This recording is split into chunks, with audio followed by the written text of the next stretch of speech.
Very eye opening. Give me 1 second here. Very eye opening. So I think you guys really need to see this. There we go.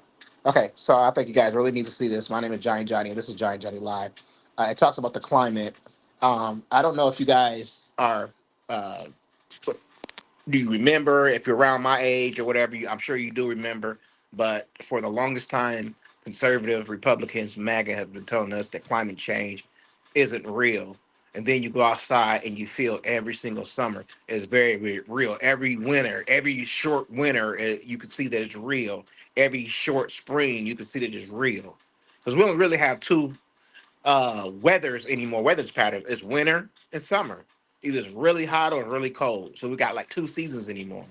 Nothing really in between, except for maybe like a few weeks or a month or so in between. And then it goes to the extreme temperatures. And so now we're seeing what they were telling us wasn't true. So this is bad, y'all. So let's take a look at the weather. And then I think in Antarctica, somewhere where it's really cold, it hit like 100 degrees for the first time. And it's crazy, y'all. That's so totally crazy. So listen to this, and I want y'all to tell me your thoughts when we get done. And I feel like we're hitting a point now where it is so undeniable, even the normie position has become, we might be cooked. Like, it might be over. Looking at just how much the climate has degraded and changed for the worse, this is getting really terrifying. So first, let me show you this. France has reported around 1,000 deaths due to the heat wave that they're experiencing over there. 1,000. Okay. More than 1,300 excess deaths recorded in European heat wave more broadly. Now, this is according to the World Health Organization. I got to be honest, when it's all said and done, I think it's going to be higher than that. We already have reports of like a bunch of hospitals are basically at limit or over capacity because they're dealing with so many people who are experiencing symptoms from the extreme heat. Now, I know many of you in the US might be thinking, well, hold on, what the fuck? How is this something that's like deadly? How are so many people dying as a result of this? Well, you have to understand they have a more mild climate in Europe, or at least they did for a very long time. And so there's not many of them that actually have AC units, right? Like a lot of them just live without AC at all. And because, in the summer, it might be fucking 65 degrees, 68 degrees usually. But when you're looking at days where now you're talking over 90 and the humidity very high, now it becomes one of those things where there's no AC, and a lot of people who are very old or very young, and their bodies aren't functioning as well anymore, they can't shed the heat, and they end up dying, right? So this already is a catastrophe, and then is leading to a bunch of people wanting AC, but then that stresses their electric grid, and there's cascading effects to this stuff. And so this is just now the new normal, right? Like now, climate scientists are saying the temperatures we're experiencing now are what the 2050s were supposed to be, but we're experiencing them in the 2020s now. As I keep telling you, the scientists keep screaming bloody murder and saying, it appears like this is worse than the worst case scenario. Every time they open their mouths, it sounds like this is worse than the worst case scenario. Okay, look at this. Today has become the hottest June day in British recorded history with a high of 37.3 degrees Celsius. That's about 99 degrees Fahrenheit. The previous 50-year record was broken Wednesday with a high of 36.1 degrees Celsius, then again yesterday with 36.7 degrees Celsius, and now broken again today. So multiple days in a row where it's the highest temperature ever recorded. All right. All tram service suspended in Leipzig, Germany due to high temperatures. The rails are melting. Well, technically, it's not the rails that are melting. It's the joint sealant in the tracks that's melting. But either way, it's unworkable. It's unusable. So the rails are now melting, or the sealant in the rails is melting, making travel impossible because of the extreme heat. Okay. Well, how about here? Well, in the U.S., we're looking at a massive heat wave. The situation is certainly escalating along the eastern seaboard, the I-95 corridor, for later this week.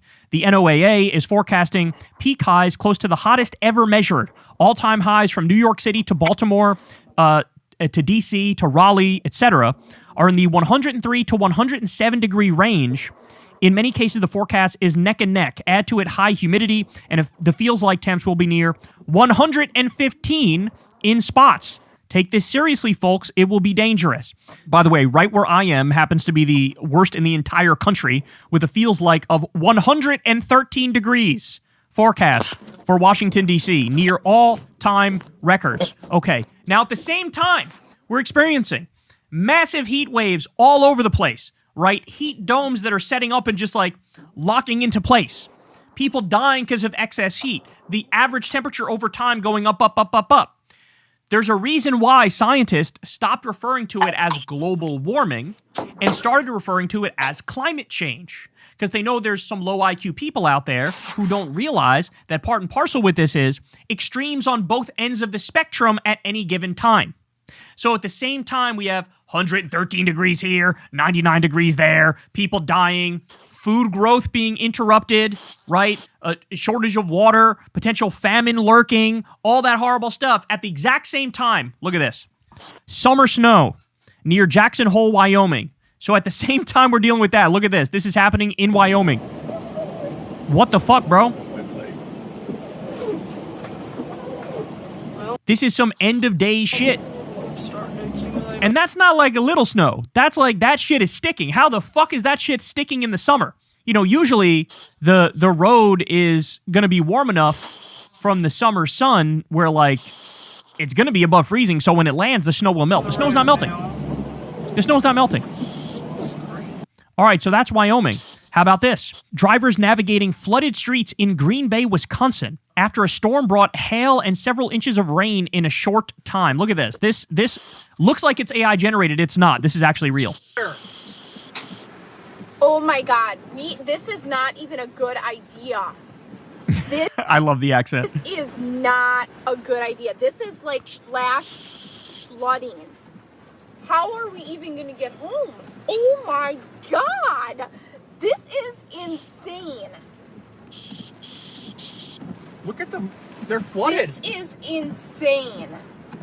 Now, we also have Idaho, Meridian, Idaho. Look at this. Look at this street. It's a street of fucking hail. It's a hail river street. Look at this.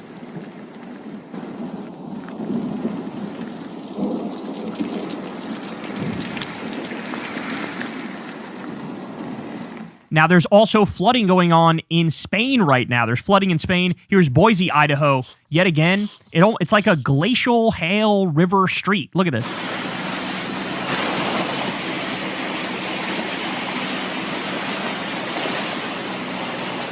It's almost fucking July, y'all. It's almost July.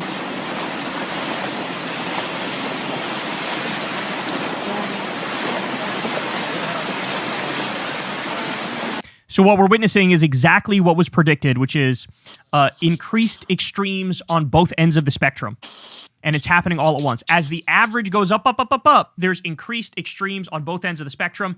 And I haven't even said anything about this super El Nino, which is likely to occur, which will be an absolute catastrophe. Okay, look at this. Here's a chart of global sea surface temperatures from 1982 to 2026, with the years 2023, 24, and 25 omitted. As of June 27th, global temperatures have set a 26 daily record highs in a row. 26 daily record highs in a row. Look at this. Global sea surface temperatures, and the red line is what we're dealing with right now. I don't know, man. It really does look like we've hit the point of no return. Okay, that's what this looks like to me. This is way above and beyond what it should be at the moment. 3.4 sea surface temperatures have now set a record daily high for 28 consecutive days. June 26th saw an anomaly of 1.75 degrees Celsius above the 1991 to 2020 baseline. Okay, here's what that looks like in chart form. Again, red line represents now, represents today. Absolutely, positively terrifying. All right, global temperature variations over the last 2022 years. Look at this. Here's where we are now. I don't know, man. Seems kind of scary as we have massively increased those carbon dioxide levels because of our oil and gas usage, because of our dirty fossil fuel usage. As the carbon dioxide goes, so goes the temperature of the planet. Insane. Global temperature variations absolutely skyrocketing in recent history. This should really wake people up, but again, not sure it will. And as Matthew Todd says, let's face it, we're cooked. By the way, climate scientists are saying it looks like it's too late. Climate change is undeniable for decades now. It rather looks unsolvable now. Okay. Scientist Zeke Housefather from the IPCC admits meeting goals to limit global warming has become functionally impossible. An excellent and sobering piece flagging the results of a new study published in Nature, especially as, in the real world, there's no chance of limiting the global average temperature rise to 2 degrees Celsius. And that piece is in carbonbrief.org. And we have breaking: climate change cannot be reversed even by zero emissions, says top scientist. It cannot be reversed even by zero emissions. To say we have screwed the pooch is a colossal understatement here. I guess now what we're relying on is... Okay. Oh, that's crazy, y'all. Y'all tell me what y'all think. Leave your comments, and we're gonna talk about this, man. Y'all think our climate is screwed? Y'all think we're at the point of no return?